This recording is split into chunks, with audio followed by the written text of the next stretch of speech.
Hi అండి, welcome back to my channel awesome home vlogs. మనం ఇంట్లో రెగ్యులర్గా వంకాయ కర్రీస్ అవి చేస్తూనే ఉంటాం కదండి. అయితే ఎప్పుడు చేసే కర్రీస్, రెగ్యులర్గా చేసే కర్రీస్ బోర్ కొట్టినప్పుడు ఇలా ఒకసారి ట్రై చేయండి. నార్మల్గా అయితే నేను ఈ రెసిపీ కోసం ఇలా తెల్ల వంకాయలను అయితే సెలెక్ట్ చేసుకున్నాను. వీటిని కూడా ఇలా ఎడ్జెస్కి వైట్గా ఉండాలి. ఇక్కడ ఎల్లోగా కూడా ఉంటుంటాయి కొన్ని వంకాయలు. అలా ఉన్న వంకాయలు ముదిరిపోయి ఉంటాయి అన్నమాట. వాటితో కర్రీ చేస్తే అంత టేస్టీగా ఉండవు.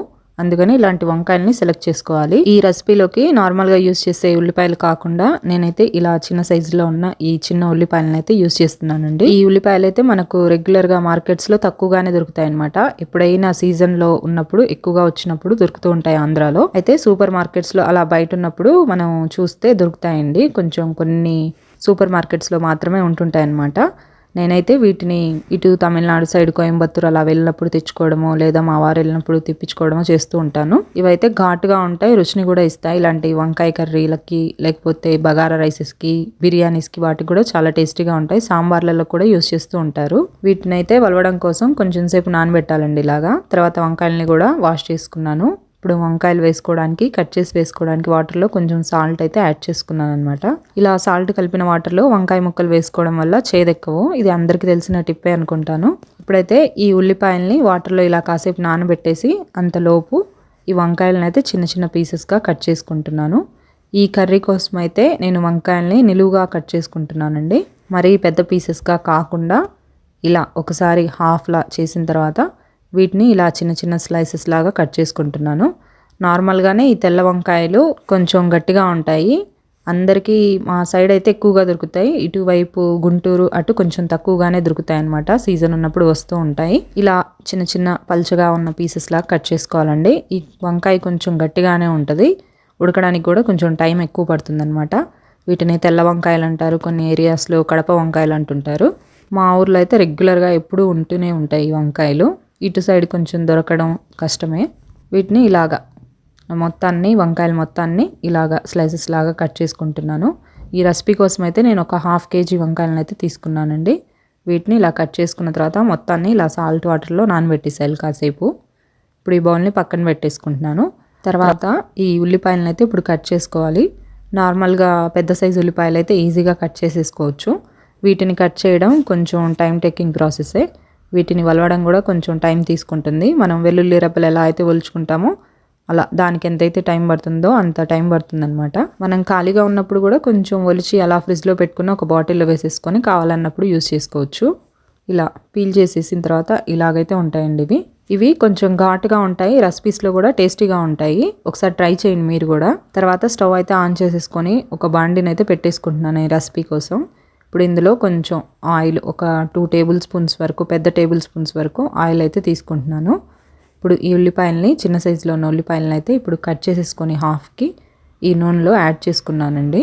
వీటిని నార్మల్గా మనం కర్రీస్ కోసం వేపినట్టు మరీ ఎర్రగా కాకుండా కొంచెం ఇలాగ ట్రాన్స్పరెంట్ కలర్లోకి వచ్చేదాకా ఫ్రై చేస్తే సరిపోతుంది. మరి ఎక్కువగా ఫ్రై చేయాల్సిన అవసరం లేదు. ఇలా కొంచెం కలర్ మారిన తర్వాత మనం రెసిపీని ప్రిపేర్ చేసేసుకోవచ్చు. ఇప్పుడు ఇందులోకి ఒక ఫుల్ స్పూన్ అల్లం వెల్లుల్లి పేస్ట్ అయితే యాడ్ చేసుకున్నాను.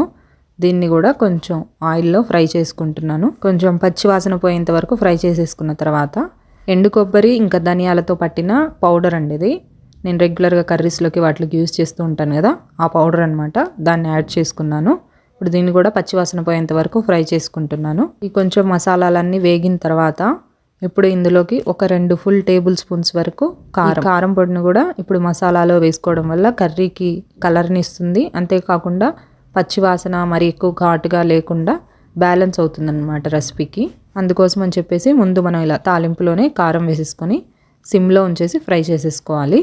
ఇప్పుడు ఇందులో మనం ఉప్పు నీళ్ళలో నానబెట్టేసాం కదా వంకాయలు కట్ చేసేసి, ఆ ముక్కల్ని యాడ్ చేస్తున్నాను. ఈ వంకాయ ముక్కల్ని పూర్తిగా వాటర్ అంతా పిండేసిన తర్వాత వేసేసుకోవాలండి. వాటర్ ఉన్నాయంటే కొంచెం ఉడకడానికి ఎక్కువ టైం పడుతుంది. అందుకని మొత్తం పిండేసిన తర్వాత యాడ్ చేసేసుకోవాలి. అంతేకాకుండా ఇవి తాలింపులో కాసేపు మగ్గనివ్వాలి. చాలా గట్టిగా ఉంటాయి ఇవి. నార్మల్ వంకాయలు అయితే తొందరగా మగ్గిపోతాయి. ఈ వంకాయలు మగ్గడం కోసం కొంచెం టైం తీసుకుంటాయి అన్నమాట. ఒక 5 minutes నుంచి 6 minutes వరకు. అందుకోసం అని చెప్పేసి ముందే తాలింపులో వేసేసుకున్న తర్వాత కొంచెం ఉప్పు, కొంచెం పసుపు, మనం టేస్ట్కి తగ్గట్టు ఉప్పు, అంతేకాకుండా కొంచెం త్వరగా వేగుతాయని చెప్పేసి ఇలా తాలింపులో ఉన్నప్పుడే కొంచెం ఉప్పునైతే యాడ్ చేసుకుంటున్నాను. ఇలా ఉప్పు పసుపు వేసేసిన తర్వాత ఇందాక వేగిన మసాలాలు కూడా ముక్కలకు బాగా పట్టేసేటట్లుగా ఇలా కలుపుకోవాలండి పూర్తిగా.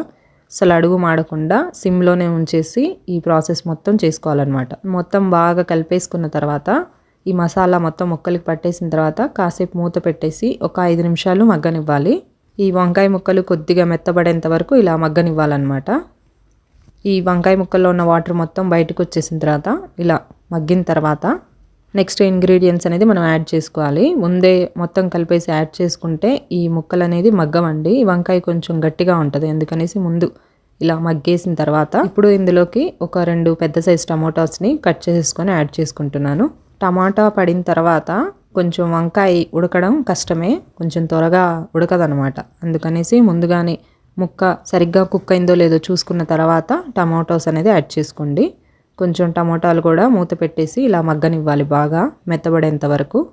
కొంచెం మెత్తబడింది అన్నప్పుడు ఇందులో ఉప్పు కారం అన్నీ సరిగ్గా ఉన్నాయో లేదో మీ టేస్ట్కి తగ్గట్టు సరి చేసేసుకొని ఇప్పుడు ఇందులో ఒక 1/2 గ్లాస్ వరకు వాటర్ అయితే యాడ్ చేసుకుంటున్నాను. మీకు కర్రీ కన్సిస్టెన్సీ ఎలా కావాలో అంత వాటర్ యాడ్ చేసుకుంటే సరిపోతుందండి. కొంచెం మరీ పలచగా కావాలనుకున్న వాళ్ళు కొద్దిగా దానికంటే ఇంకో కొంచెం వాటర్ యాడ్ చేసుకుంటే సరిపోతుంది. లేదు నార్మల్గా గుజ్జుగానే కావాలనుకున్న వాళ్ళు ఇలా 1/2 గ్లాస్ వరకు యాడ్ చేసుకుంటే సరిపోతుంది. ఇలా మూత పెట్టేసి కాసేపు మగ్గనివ్వాలండి.